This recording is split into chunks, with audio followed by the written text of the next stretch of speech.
Hi tech mongers, I posted a couple of cheap data codes recently that are currently going viral and have generated a lot of engagement. But what I discovered is that those who saw MTN are asking for Airtel or Glo and vice versa, even though I have done MTN 4 times, Glo and Airtel once each, except for 9 mobile. So let's do a recap of all the data codes I have posted so far. Glo 7 gig for 1,500 naira, valid for 7 days. The code is the usual *312 hash.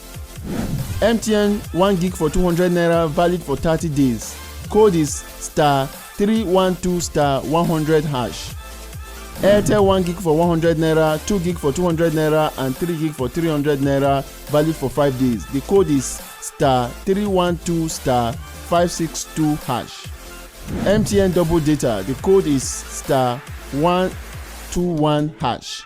MTN 1.5 gig for 200 naira, valid for 30 days. The code is *312*88 hash. And lastly, 50 gigabytes free data from MTN through the My MTN app. Let us know which of these codes worked for you. Like and share this video with your friends, and see you in the next one.